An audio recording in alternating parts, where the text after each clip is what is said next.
Welcome back to Highly Successful Couples, the show that helps couples grow together instead of growing apart. My name's Nick Solacek. I'm your host, certified in couples therapy. And today I want to bring some insights from my private world, which is my clinical practice, the private conversations that I have with couples every week about the quality of their love life, the challenges that they face. And I want to share particularly some insights about sending and receiving, which really is learning how to listen, learning how to share. Most couples struggle to keep the train on the tracks inside of conversations that matter the most. So if you have an experience of your partner not really listening to you, getting defensive inside of conversations, shutting down and becoming non-responsive, getting highly reactive and critical of you, maybe things get really negative, then stay tuned, listen to this episode, because I'm going to share some really, really key points that make a huge difference for couples and really for all of our relationships. Because when it comes to listening effectively, being present with another person, being curious, these qualities, these characteristics, they transcend just benefiting our romantic life. These things benefit all of our relationships and can make a powerful impact on the way that we're able to connect with others. When I am teaching this in sessions with couples and when I teach this in my online course, I'm doing it usually through a method called dialogue, which is from the Imago world. And in some ways, it's completely revolutionary and profound. But in another way, it's actually really simple. One person talks and one person listens. And when we're able to do that in a certain kind of way, when we're able to bring a certain energetic quality and follow some clear guidelines, we really can make a huge difference in terms of the connection, the understanding, being able to make more sense of our partner and where they're coming from. The truth is, we often skip a lot of steps. We often cut our partner off before they're finished speaking. Or maybe we launch into monologues for 30 minutes to an hour, and we give our partner simply too much information. So in the dialogue technique, we assign roles. We basically say, okay, I'm going to be the sender, I'm going to be the speaker, and you're going to be the receiver, you're going to be the listener. And when couples do this, when they have a dialogue about something that's important, which could be something about money, lifestyle, sex, something that's going on in their life that's stressful to them, there are some key things that they can do to increase the quality of the conversation, to really actually get each other. And that's an important thing for all relationships. If you want to feel a sense of general safety, which is like, hey, we are okay. I really feel like you get me. There's a quality that's called attunement, which is really, I get you and you get me. And if I don't get you, I'm going to hang in there for a moment to better understand. I'm going to show some curiosity. And when it comes to receiving, taking in information, really hearing someone out, there are a couple clear things that you can do. The first is simply bring your awareness and focus to the person that you're talking to. And I often teach this as turning off the TV channel of your life. And that means that you're going to temporarily put yourself aside, which doesn't mean that you don't matter or that your perspective is not important. It's just that temporarily we're going to put aside your opinions, your judgments, your disagreement to make sure that you are hearing and getting the other person fully. And that means that we got to bring a sense of openness, availability, presence. It's not always a good time to have a clearing conversation. It's not always a good time to sit down for an hour and talk about something important. We have other things in our calendar. We're busy. We're occupied. We've got to run to the next thing. So sometimes we need to make appointments, and I'll often recommend that as a strategy for couples that are really busy. A lot of successful couples, they are managing a lot. And that could be everything from the family to their own business to other things that are going on in their life, their own creative pursuits, their own goals, the things that they feel accountable for, that maybe they have a practice of discipline in some way, or they're trying to move their life forward. They're trying to lose weight, gain muscle, save money, make money. There's all kinds of things that people are focused on. So we need to be available, and we can set an appointment to do that, but we can also bring an energetic quality of availability. And there's different ways you might get there: by taking some deep breaths, by making eye contact with your partner, by turning towards them, putting away distractions, turning off phones, turning off televisions, and really setting yourself up for success to hear fully what the other person, what your partner is saying. In addition, how can you stay curious the entire time? How can you really continue to maintain that focus and curiosity about what your partner wants to talk about, what's important to them, what they feel so strongly about that they wanted to sit down to talk, and to try to embody that sense of curiosity throughout the entire conversation. And in exchange, obviously, they bring that quality as well when it's your turn to share or talk about what you're experiencing. So for now, I'm going to continue sharing about this listening, this quality of taking in information, and some of the key things that I think are really important. And then we're going to get to the sharing, the talking, the sending.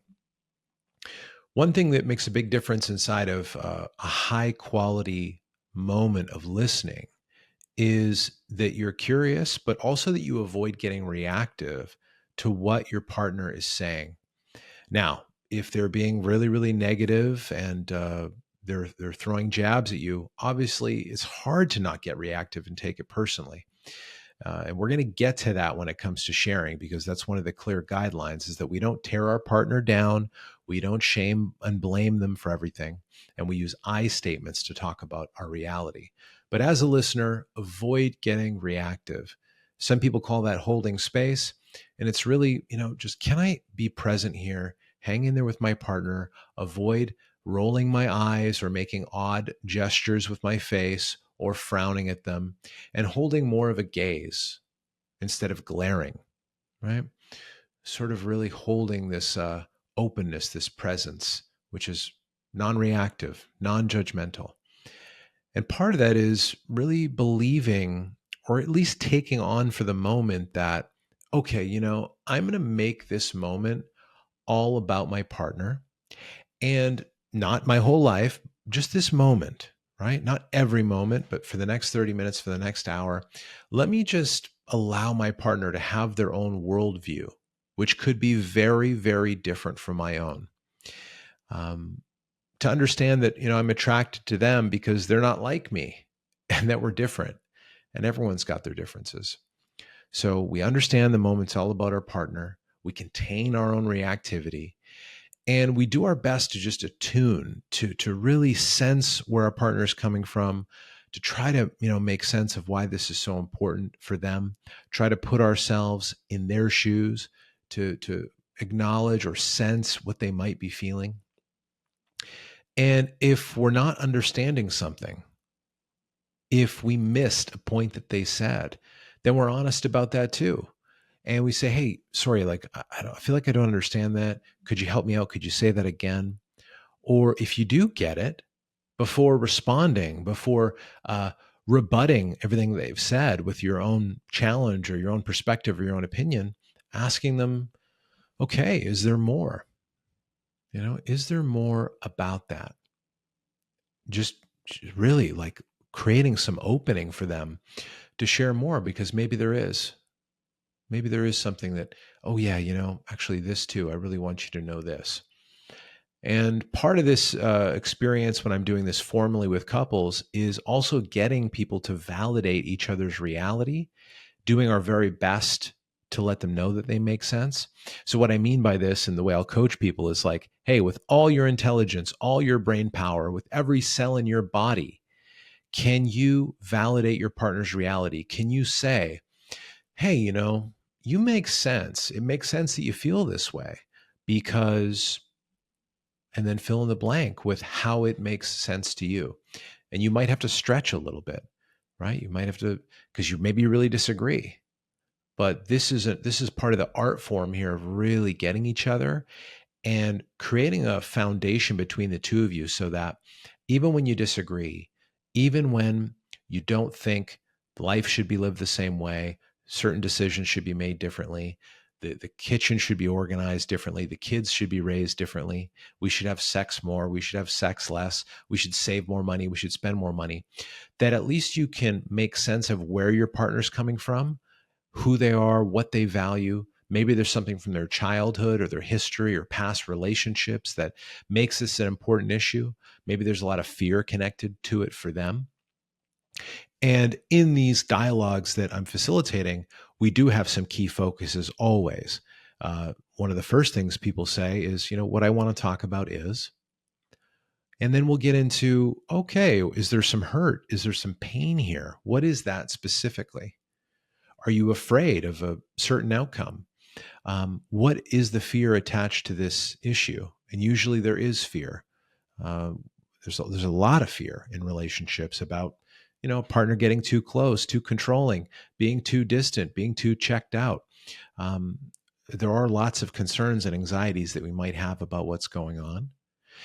And in addition, I will prompt people to share, hey, what does this remind you of from your past? Is there some historical context? Is there something from childhood that could be playing a role today that makes this such an important issue for you? So these are some of the main things. There's so much more, but these are some of the main points around listening, creating these high quality moments of listening. And it is one thing that really often doesn't happen a lot, especially for couples that are in conflict, couples that are working through a power struggle, that are having a difficult time. The quality of listening is usually very low. So when couples try this out, they actually have a really wonderful experience because it's a safe conversation format. So even if the conversation doesn't solve all their issues, they at least feel heard. They at least get the sense that, wow, my partner really hung in there with me. And this conversation didn't go sideways. It didn't explode. It didn't turn into a fight. And it was really just this experience of totally, fully being heard to say my piece. And there are a number of other things structured into the dialogue that make that happen. Okay, so when it comes to sharing, when it comes to speaking to our partner, sending information, there are a lot of mistakes that we can make. One is that we can just get really negative. We can point fingers. We use the shame, blame, judgment, criticism, and that automatically arouses anxiety in our partner. So we want to try to not do that at all. And one of the key ways that I coach people to do that is to make I statements and using those statements to talk about your experience. So I feel this way, or when I notice, or when I perceive you might do this, I'm feeling this. And wow, I got this hurt, or I got this pain around that. I have these fears. And here's what's important to me. Instead of over focusing or focusing too much on your partner. You always do this. You never do that. You. We want to try to put that way of communicating aside in this pursuit, in this goal of avoiding all shaming, blaming, criticizing. We do not want to belittle or put down our partner. And when we do that in real life, and we can do it from time to time, right? We might get stressed, overwhelmed. So we say something negative, we say something passive aggressive. It really just makes that moment in time, feel negative. And one of the main things that couples usually have an opportunity to do is turn the positivity way up and make an effort to eliminate negativity. And that might be a lofty goal. Some people might believe that's impossible, but I think it's important to set the bar high because we really do have so much room to move the needle on this negative and positive type of sentiment communication. Our partner can easily get overloaded. So if we're saying a lot, we're speaking really fast, we talk at them for 30 minutes, they're generally going to get overloaded with information. And in the dialogue method, we break that down, we slow things down by encouraging people to say a couple sentences at a time to make sure their partner's got it. And there's a method called mirroring where one partner, the listener, the receiver, will share what they're getting. They'll repeat back what they heard. And they might do a summary of what they heard, or they might repeat back word for word, depending on how their brain takes in information or how their partner really wants to be mirrored, how they want to be received. So we want to not overload our partner. We also want to stay on topic. So if we're approaching our loved one with a important conversation, don't get into too many different issues in the same moment. Try to tackle one thing at a time and stay focused, because you want to try to go deep with specific issues. You want to make sure you feel heard on specific issues versus bringing in everything, or every grievance you've ever had. That does not generally lead to a successful conversation, and it makes it difficult for our partner to really get us and hear everything that we're saying. So in terms of the sharing here, you also want to check for accuracy. So your partner, they're the listener, their job is to say, hey, okay, I'm getting it, I'm with you. And if they're not getting it, that you don't take that too personally. Maybe you be honest. If you feel like, hey, I'm not sure you're getting it, maybe I could say it in another way, and check in with them. There's something that happens in relationships. It's kind of, I think passive aggressive might be the right word, which is, did you hear what I said? Are you listening to me? And what that points to is that a person doesn't feel heard. The person that's saying that is questioning whether the other person, their partner, is really taking it in. And that's kind of a classic thing. If someone's staring at their phone, they're watching TV, they're engaged in something else, that the person who's talking might sense, you didn't hear a damn word that I said. And then they might get negative. They might go into that.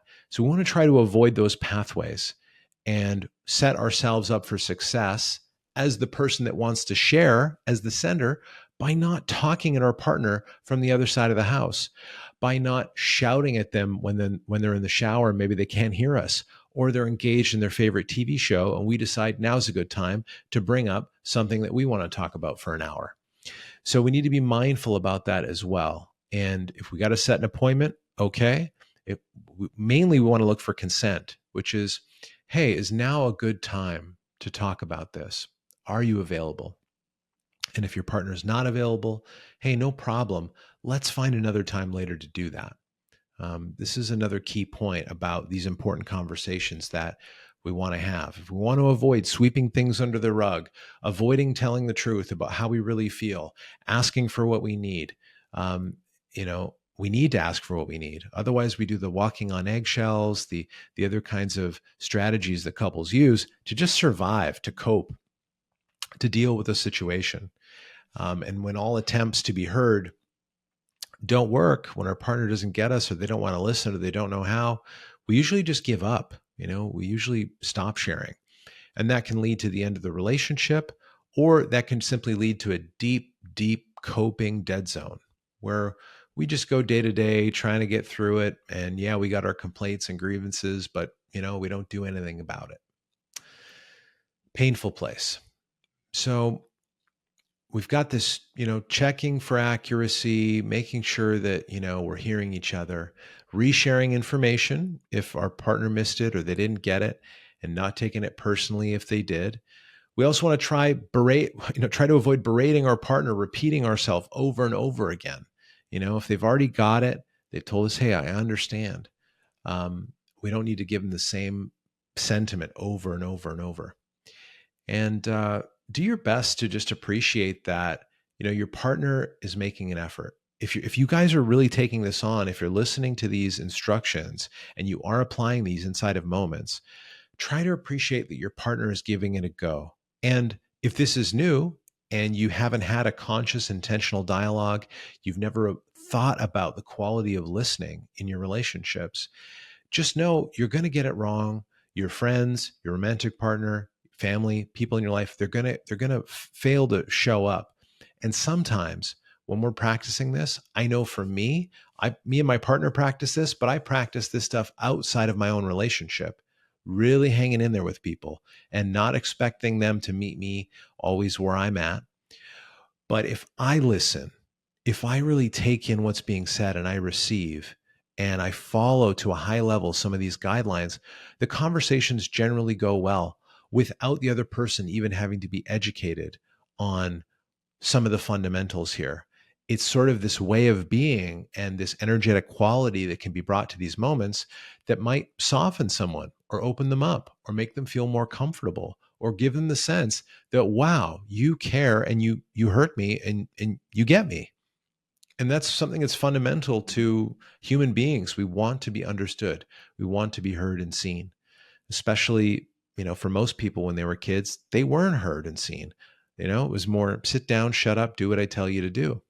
So people mainly could have felt invisible, not heard, not listened to, or simply controlled, dominated, and smothered. So if you take this on, maybe you and your partner listen to this together, maybe you're listening to it by yourself and you want to give these things a try, just be gentle with yourself and with your partner and understand that, hey, you're not going to be an expert right away the first time you try it. And it takes time to learn this and actually get this as an embodied quality, not something you're stretching as much for, but something you've got because you put the hours in to practice it. If this is interesting, if you really resonated with this conversation today, or you feel like, wow, I feel like I could learn a lot more about this. I feel like me and my partner really could learn so much more about how to hear each other and how to hang in there with each other in these difficult moments. I really encourage you to reach out to me, send me a message. Let's have a discovery call and let's explore these patterns further. Let's talk about your personal situation and what you're going through. I meet with couples around the world to work on the challenges that they face and ultimately create the meaningful, lasting changes that they seek. So I'm here for that. If you're interested, I have a new program that is launching mid-October. I believe you can actually sign up for it on October 8th, called Wisdom of the Heart. And I'm partnered with two of my friends, Ben Goreski and Shalina Ayana, who is the author of a best-selling book called Becoming the One. Her online brand is Rising Woman, at Rising Woman. You can check it out. We are launching a new program for individuals and for couples. We're going to be talking all about the power of conscious love, some of the insights, breakthrough ideas that have made such a difference for us in our relationships, and get more into the weeds here in terms of how we can better work with these moments. What are some revolutionary, transformative techniques that we can use? What kind of insights can we bring to increase the safety, increase the aliveness in our relationship, create more of a sense of okayness, that we are okay, more team, more resilience, and so much more. It's an 8-week program. We're getting started towards the end of October. If you're interested in that, send me a DM. I'll get you all the info that you need to make the right decision for you. Thank you for listening. Thank you for being here. Thank you for supporting this podcast. And if the discovery call, if the Wisdom of the Heart program is of interest, like I said, reach out, find me on Instagram at Nick Solacek, or contact me through my website, and I'll be happy to share more details with you. Okay, that's all for today. We'll see you next week.